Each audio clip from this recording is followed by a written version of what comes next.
Model town, جو کہ Punjab police اور پاکستان عوامی تحریک کے کارکنوں کے درمیان ایک پرتشدد واقعہ تھا۔ 17 جون 2014 کو پنجاب پولیس اور پاکستان عوامی تحریک کے درمیان فائرنگ کے نتیجے میں متعدد مظاہرین ہلاک ہوئے اور 5 پولیس آفیسرز کو بھی اریسٹ کیا گیا۔ پولیس اور کارکنوں کے درمیان یہ واقعہ تقریباً 11 گھنٹوں تک جاری رہا۔ پولیس نے یہ آپریشن منہاج القرآن کے دفاتر اور پاکستان عوامی تحریک کے چیئرمین ڈاکٹر طاہر القادری کی رہائش گاہ کی طرف جانے والے بیریئرز کو ہٹانے کے لیے کیا تھا، جبکہ پاکستان عوامی تحریک کے پاس لاہور ہائی کورٹ کے آرڈرز موجود تھے جس کے مطابق کسی بھی قسم کی دہشت گردی سے نمٹنے کے لیے یہ بیریئر پاکستان عوامی تحریک کے سربراہ ڈاکٹر طاہر القادری کی رہائش گاہ کی طرف جانے والی روڈز کے اوپر یہ بیریئرز لگانے کی پرمیشن موجود تھی، لیکن اس کے باوجود پنجاب پولیس کی طرف سے اس آپریشن کو لانچ کیا گیا اور مقامی نیوز چینلز نے اس سارے آپریشن کو لائیو براڈ کاسٹ بھی کیا۔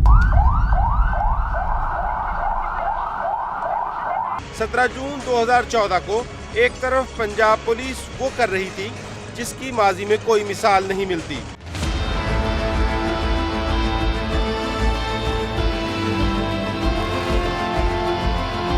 مظاہرین پر سیدھی گولیاں چلائی گئیں، جسے دیکھتے ہی دیکھتے 14 افراد کی لاشیں گر گئیں۔ مرنے والوں میں 2 خواتین بھی شامل تھیں جنہیں چند فٹ کے فاصلے سے گولیاں مار دی گئی تھیں۔ اصل میں بات کچھ یوں تھی کہ اس وقت کی نون لیگ کی گورنمنٹ کے اگینسٹ ایک اسٹرانگ الائنس بنانے کے لیے ڈاکٹر طاہر القادری باقی تمام اپوزیشن پارٹیز کے ساتھ رابطے میں تھے،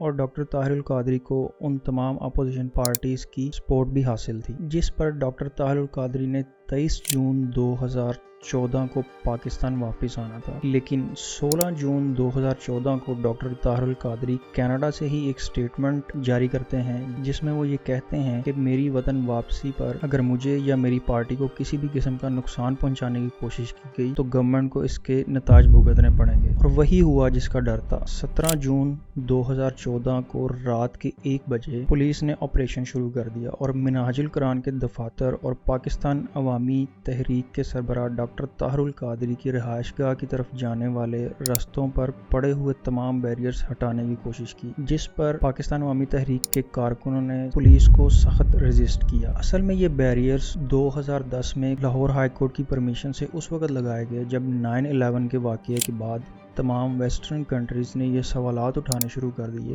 کہ کہاں ہیں وہ مسلمز جو ہر وقت پیس کی بات کرتے ہیں، اب وہ سامنے کیوں نہیں آتے، کچھ کہتے کیوں نہیں ہیں اس واقعے کے بارے میں۔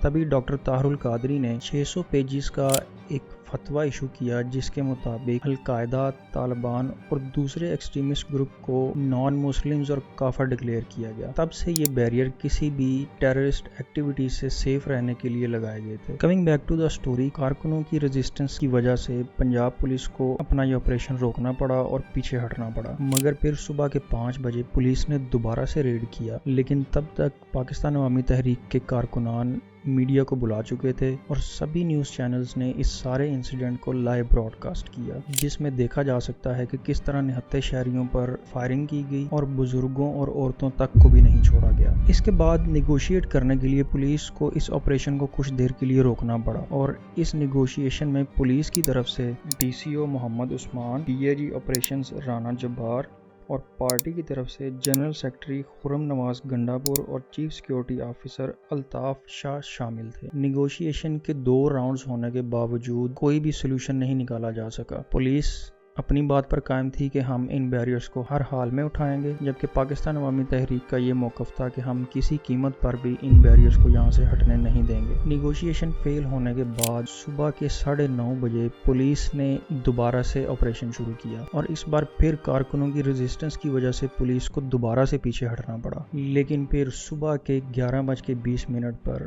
پنجاب پولیس نے ایک چوتھی ریڈ کی، اور اب کی بار پولیس کی یہ ریڈ 8 SPs پر مشتمل تھی جو 8 الگ الگ پولیس کے گروپس کو لیڈ کر رہے تھے، اور اب کی بار پولیس نے نہتے شہریوں پر ڈائریکٹ فائرنگ اور شیلنگ شروع کر دی، جس کے نتیجے میں تقریباً 14 افراد ہلاک ہوئے، جن میں 2 خواتین بھی شامل تھیں، اور تقریباً 80 کے قریب شہری شدید زخمی بھی ہوئے۔ اس سارے واقعے میں ایک بڑا منفرد کردار جسے آپ گلو بٹ کے نام سے جانتے ہیں، وہ اپنے ہی ایک کھیل تماشے میں مصروف تھا۔ گلو بٹ جو کہ اس وقت کی رولنگ پارٹی PMLN کا ایک ایکٹیوسٹ تھا وہ اس سارے انسیڈنٹ میں گاڑیوں کے شیشے توڑتا ہوا نظر آیا. جیسا کہ آپ دیکھ سکتے ہیں کہ وہ ایک کے بعد ایک گاڑی کے شیشے توڑتا چلا جا رہا ہے اور پاس کھڑی پولیس اسے کچھ بھی نہیں کہہ رہی. چلیں یہاں تک تو بات ٹھیک تھی، لیکن اصل چکا دینے والا منظر تب تھا جب اسی انسیڈنٹ کے دوران SP طارق عزیز نے گلو بٹ کو اپنے گلے سے لگا کر شاباش دی اور ایسے لگ رہا تھا جیسے گلو بٹ کو کسی خاص مقصد کے لیے بلایا گیا ہو اور اسے پولیس کی بھی فل سپورٹ حاصل ہو. خیر بعد میں جب کیسز لگے تو گلو بٹ کو تقریباً 11 سال قید کی سزا ہوئی اور اس انسیڈنٹ کے دوران تقریباً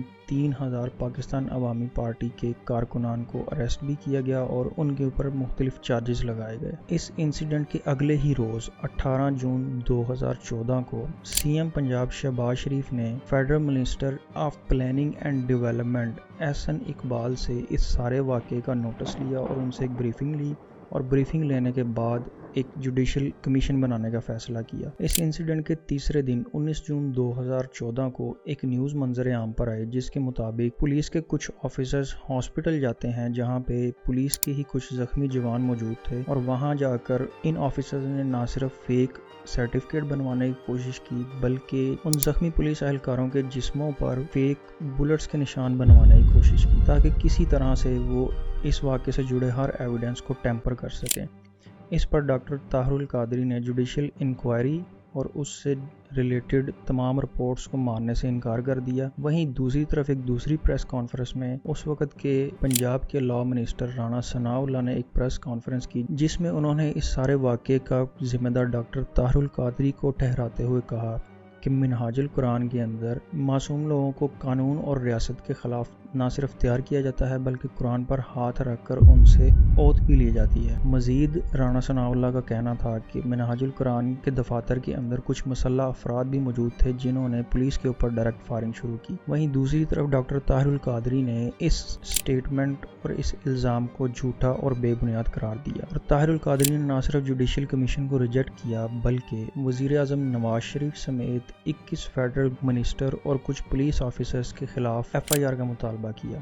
اور اس وقت کے army chief general Raheel Sharif کی سپورٹ سے ان سب کے اگینسٹ ایک FIR فائل بھی کر دی گئی جس میں نواز شریف، شہباز شریف، حمزہ شہباز، خواجہ سعد رفیق، خواجہ آصف اور رانا ثناء اللہ سمیت کئی دیگر فیڈرل منسٹر کے علاوہ بہت سارے پولیس آفیسرز کے خلاف مرڈر اور دہشت گردی کی دفعات لگائی گئی. لیکن آج تک اس کیس میں پولیس آفیسرز کے علاوہ کسی کو بھی اریسٹ نہیں کیا گیا. انٹیروگیشن کے دوران ایک پولیس آفیسر نے انویسٹیگیشن ٹیم کو بتایا کہ ہمیں نہتے شہریوں پر فائرنگ کرنے کا آرڈر پنجاب حکومت کی طرف سے دیا گیا تھا. اس انسیڈنٹ کے چوتھے دن CM پنجاب شہباز شریف نے پنجاب کے لاء منسٹر رانا ثناء اللہ اور پرنسپل سیکرٹری ڈاکٹر توقیر شاہ کو اپنے عہدوں سے ہٹا دیا جنہیں اگلے ہی سال 29 مئی 2015 کو واپس اپنے عہدوں پر بحال کر دیا گیا. اس طرح سے سانحہ ماڈل ٹاؤن کو ٹھپ کر دیا گیا اور ان 14 معصوم لوگوں کے قتل کے پیچھے چھپے اصل گناہگار کون ہیں ان کا آج تک پتہ نہیں لگایا جا سکا. وہیں